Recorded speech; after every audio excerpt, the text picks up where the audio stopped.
देख रहे हैं नेटवर्क 33 राजकुमार के साथ। तो चलिए बढ़ते हैं आज की कहानी की ओर। दोस्तों, कहते हैं कि जब अंधेरी रात अपनी चरम सीमा को लांघ रही होती है तो उस वक्त हमें अपनी हैसियत में रहकर किसी से बातचीत करनी चाहिए। क्या पता किस दिन किसी खौफनाक चीज के साथ हमारी मुलाकात हो जाए। घनघोर अंधेरा, चारों तरफ छाया हुआ सन्नाटा और ऊपर से बगल में दिखने वाली वो झाड़ियाँ जिनके अंदर से रूह कपकपा देने वाली डरावनी आवाज़ें निकल रही थी। इन डरावनी आवाज़ों के बीच नरेंद्र की गाड़ी बड़ी तेज स्पीड के साथ माल की डिलीवरी करने के लिए किसी स्थानीय गांव की तरफ बढ़ रही थी। इस वक्त पिकअप की स्पीड काफ़ी अच्छी खासी थी। अमूमन छोटे मोटे माल की डिलीवरी करने के लिए पिकअप को एक बड़ा ही खास साधन माना जाता है जो बेहद आसानी के साथ किसी मोटे मोटे चीज़ की डिलीवरी कर देती है। स्पीड से भागती हुई गाड़ी को अचानक ही रोकने का एक बड़ा ही बेहतरीन रीजन था और वो ये था कि गाड़ी के टायर में हवा का निकलना।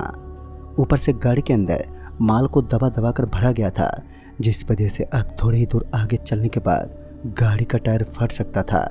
इस डर से नरेंद्र ने अपने साथी गाड़ी वाले को फ़ोन किया, लेकिन सभी ड्राइवर अपनी अपनी गाड़ियों को लेकर उस गांव के समीप पहुंच चुके थे और नरेंद्र अभी भी आधे रास्ते पर पहुंचा था क्योंकि नरेंद्र घर से निकलने में थोड़ी देरी कर चुका था। इतने में नरेंद्र को एक आवाज़ आई। ये आवाज़ उसके खलासी की थी जो उसे आवाज़ देते हुए बोल रहा था, अरे उस्ताद जी, जल्दी से गाड़ी में बैठ जाओ, मुझे ये जगह बहुत डरावनी लग रही है। नरेंद्र अपनी खलासी की अनसुनी बातों को सुनकर उससे बोल पड़ा, अरे यार, मुझे इन चीज़ों से कोई फ़र्क नहीं पड़ता। इस समय तुम्हें इस चीज़ की चिंता होनी चाहिए कि हमारी गाड़ी का टायर फट सकता है। और दोस्तों, कभी कभी हमें अपने उस सहकर्मी की बातों पर भी अवश्य ही विश्वास दिखाना चाहिए जो वो सीरियस ले रहा होता है। नरेंद्र उसकी बातों को सिर्फ नज़रअंदाज करता रहा और इसी बीच नरेंद्र को याद आया कि लौटते वक्त उसने गाड़ी के पीछे वाले हिस्से में एक पंप रखा था जिसके द्वारा वो टायर में हवा भर सकता था। लेकिन जब वो पीछे माल के ऊपर पहुंचा तो उसने एक लाल साड़ी को देखा, जिसे देखकर वो एक पल के लिए दंग रह गया क्योंकि लाल साड़ी का उसकी गाड़ी में होना सच में एक हैरानी भरी बात थी।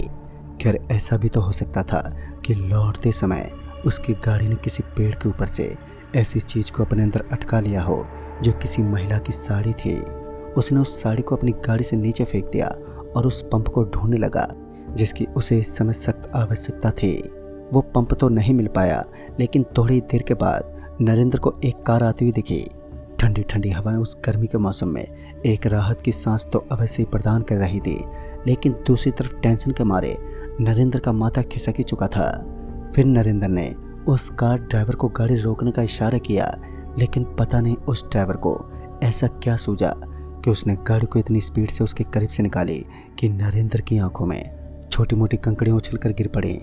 नरेंद्र उस गाड़ी वाले को गाली गलौज करने लगा, लेकिन इससे क्या फ़ायदा था क्योंकि वो तो निकल चुका था। लेकिन अब नरेंद्र का दिमाग और भी ज़्यादा असमंजस में पड़ने लगा।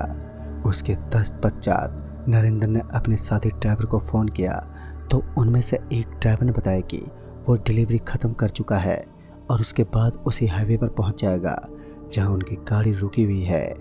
नरेंद्र और उसका खलासी तकरीबन 1.5 घंटे तक उनका इंतज़ार करने लगा क्योंकि वो किसी ज़रूरी काम के लिए पास के इलाके में गया था। नरेंद्र और उसका खलासी अभी गाड़ी में बैठ गए और उस दूसरे ड्राइवर के आने का इंतज़ार करने लगे जो कुछ देर के बाद ही उसी जगह पर पहुंचने वाला था जहां इस वक्त नरेंद्र फंसा हुआ था। तकरीबन आधा घंटा बीत चुका था। सन्नाटा अभी भी पहले की तरह जोरदार पसरा हुआ था। अंधेरी छांव के बीच चांद की हल्की हल्की रोशनी सड़क पर रोशनी फैला रही थी और उस रोशनी के बीच नरेंद्र चारों तरफ के माहौल को अच्छे से इमेजिन कर सकता था। मगर जीवन का चित्र कब बदल जाए किसी को पता ही नहीं चलता। कुछ देर के बाद ही नरेंद्र को एक काली और घनी विशाल सी परछाई वहां पर नजर आने लगी। देखने में वो बड़ी ही अजीब लग रही थी। ऐसा लग रहा था मानो वो किसी जंगली जानवर का शरीर हो। नरेंद्र अपनी दोनों आंखों से उस परछाई को घूरता रहा, लेकिन इस बात से पूरी तरीके से अनजान था कि असल में इस चीज का अस्तित्व क्या है और ये क्या कर रही है। और इतने में ही नरेंद्र को अपने कंधे के ऊपर कुछ गीला गीला महसूस होने लगा। नरेंद्र ने जब अपने ऊपर की ओर देखा तो उसके रोंगटे खड़े हो गए। उसने पाया कि ऊपर से खून की बड़ी बड़ी बूंदें उसके कंधे से टकरा रही थी। उस समय नरेंद्र का दिमाग हिल गया क्योंकि गाड़ी के अंदर कोई छेद भी नहीं था। जिसके अंदर से खून टपक सके। नरेंद्र ने गाड़ी का दरवाज़ा खोला और वो गाड़ी से नीचे उतर गया। लेकिन जब वो अपनी गाड़ी से नीचे उतरा तो उसने देखा कि गाड़ी के ऊपर ऐसा कुछ भी नहीं था जिसकी वजह से गाड़ी के अंदर तक खून टपक सके। गाड़ी के ऊपर का दृश्य एकदम साफ था। अभी भी ठंडी ठंडी हवाओं की वजह से पेड़ों के अंदर से सरसराती हवाएं उसके कानों तक पहुंच रही थी। उन ठंडी ठंडी हवाओं के बीच नरेंद्र के रोंगटे खड़े हो चुके थे। उसे ऐसा एहसास हो रहा था कि उसके चारों तरफ किसी ऐसे शख्स की मौजूदगी है जो इस दुनिया का इंसान नहीं है।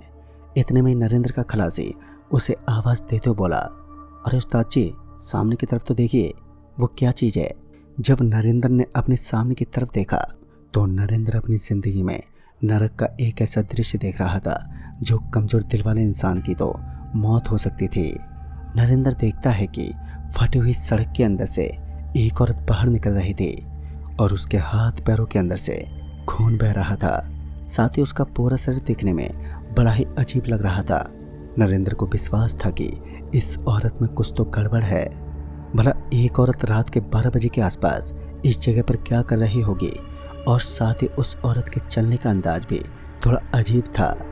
एक डरावनी सी हंसी अचानक ही नरेंद्र के कानों में गूंजने लगी। नरेंद्र को ऐसा लग रहा था मानो कोई उसके कान के पास आकर जोर जोर से हंस रहा है, और वो हंसी रियल में बहुत डरावनी थी। भय के मारे नरेंद्र ने अपनी गाड़ी के दरवाजे और कांचों को पूरी तरीके से लॉक कर दिया। इस कारण हवा भी उसकी गाड़ी के अंदर प्रवेश ना कर सकी। अब वो एक चैन की सांस लेने लगा, लेकिन किस्मत बहुत ही गंदी चीज होती है, पता नहीं कब पलट जाए। गाड़ी जोर जोर से हिलने लगी और गाड़ी को इस तरह हिलता देख नरेंद्र से रहा नहीं गया और उसने तुरंत ही गाड़ी का दरवाज़ा खोला और वो नीचे कूद गया, क्योंकि नरेंद्र को इस चीज़ का डर सता रहा था कि कहीं उसकी लाश इसी गाड़ी के अंदर ना दफनाई जाए। लेकिन उसके बाद नरेंद्र का खलासी उसका हाथ पकड़ते हुए बोला, देखिए उस्ताद जी, अभी मुझे अपनी पूरी ज़िंदगी जीना है, मुझे आज इन चीज़ों के चंगुल से बचा लीजिए। नरेंद्र खुद इन चीज़ों के जाल में बुरी तरह से जकड़ा हुआ था। उन दोनों की दशा अब धीरे धीरे खराब होने लगी। नरेंद्र का खलासी, जिसका नाम राजू था, तो उसे एक हल्की और धीमी सी आवाज़ सुनाई देने लगी। वो आवाज़ इस तरह की थी कि तुम्हारी मौत तुम्हारी प्रतीक्षा कर रही है। राजू हड़बड़ाहट के मारे भागता हुआ पिकअप में बैठ गया, और पिकअप में बैठने के बाद वो अपने आप की स्थिति पर तरस खाने लगा, क्योंकि उन दोनों की गाड़ी ने एक ऐसी जगह पर उन्हें धोखा दे दिया था जहां सिर्फ मौत लोगों की तलाश करती है। इंसानियत के नाम पर वहां भूत प्रेत का आगमन ज़्यादा होता है। नरेंद्र जानता था कि भूत प्रेत जैसी चीज़ों से बचने के लिए कौन से कदमों का इस्तेमाल करना चाहिए ताकि हम उन्हें चकमा दे सकें। लेकिन मायावी शक्तियाँ अपने भ्रम के जाल में किसी भी इंसान को कभी भी फंसा सकती हैं। भूत प्रेत पर जहाँ नरेंद्र को पल भर का भी यकीन नहीं होता था, तो आज उसने इन चीज़ों के होने का एक एहसास महसूस किया था। एक बार फिर नरेंद्र को पायलों की छनछन की ध्वनि वहाँ पर सुनाई देने लगी, और वो इस बात को अच्छे से जानता था कि यहाँ घूमने वाली कोई भी चीज़ इंसानियत का खून नहीं है। उसी दौरान नरेंद्र ने अपने दोनों आंखों को बंद कर लिया और एक बांस के पेड़ के पास जाकर वो बैठ गया। वो उस पेड़ की जड़ों में बैठा था तो दूसरी तरफ उसका खलासी गाड़ी में मौजूद था। दोनों के अंदर डर की कूटनीति इस तरीके से भर चुकी थी कि अब उन्हें अपने कदमों से भी डर लगने लगा था, और दूसरी तरफ उनका साथी ड्राइवर अभी भी उनके पास नहीं पहुंचा। लेकिन वो हंसने और इधर उधर भटकने की आवाज़ अभी भी नरेंद्र के कानों में गूंज रही थी। इतने में किसी ने नरेंद्र का पैर पकड़ लिया और उसे घसीटने लगा। ये सब इतने तेजी से हुआ कि नरेंद्र उस पल में कुछ भी समझ नहीं पाया। उसे ऐसा फील हुआ कि अब उसके हाथ पैरों पर जोरदार चोट लग चुकी थी। घाव ने उसके शरीर पर एक अलग ही जगह बना ली। उस चंद्रमा की हल्की हल्की रोशनी में नरेंद्र को कुछ भी ठीक से दिखाई नहीं दिया, लेकिन जब उसने अपने आसपास के नज़ारे को ठीक से इमेजिन किया तो उसने पाया कि इस समय वो एक ऐसे स्थान पर था जहां अंधेरे के अलावा सिर्फ लंबे लंबे और घने आकार के पेड़ थे। उसकी सांसें तो उस वक्त ऊपर नीचे होने लगी जब उसकी आंखों ने अपने बेहद करीब पड़े एक औरत की लाश को देखा, और ये लाश उसी औरत की थी जो सड़क के पास बने गड्ढे के अंदर से बाहर निकल रही थी। वो औरत मर चुकी थी।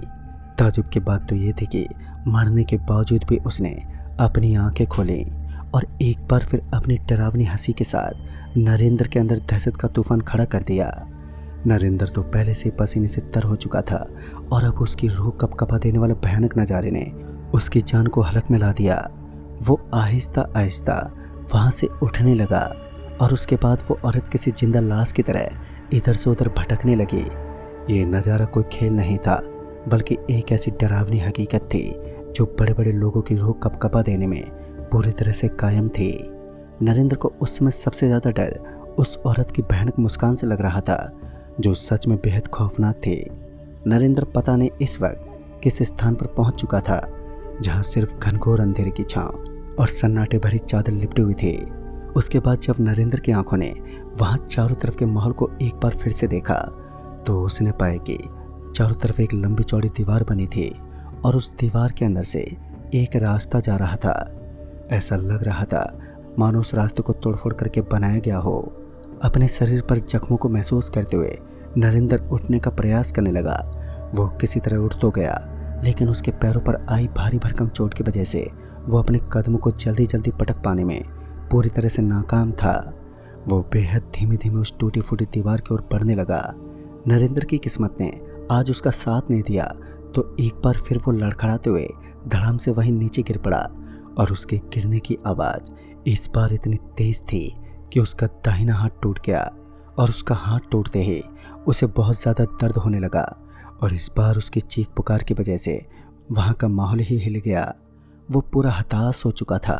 उसकी एक एक रग में दर्द का खून बह रहा था और इसी बीच उसे किसी के कदमों की आहट वहाँ पर सुनाई दी। ये आहट इतनी तेज थी कि उसे ऐसा लग रहा था कि कोई उसकी ओर बढ़ रहा है। कुछ समय के बाद ही उसके करीब उसका साथी खलासी पहुंच गया और उसके पीछे पीछे उसके सहकर्मी जो पिकअप ड्राइवर थे वो भी उसके पास पहुंच गए, जिन्होंने सही समय पर आकर नरेंद्र की जान बचा ली। एक ज़बरदस्त एंट्री के बाद सभी लोग उस जगह से बाहर निकल गए, लेकिन नरेंद्र ने आज ऐसे खौफनाक दृश्य को देखा जो अविश्वसनीय था। तभी नरेंद्र को एक अच्छे अस्पताल में भर्ती करवाया गया। आज उसका हाथ तो ठीक हो चुका है, लेकिन इस घटना के कई साल बाद भी जब वो इस घटना के बारे में याद करता है तो वो बुरी तरह से सहम जाता है। तो दोस्तों, इस कहानी में बस इतना ही। तब तक के लिए बाय एंड टेक केयर।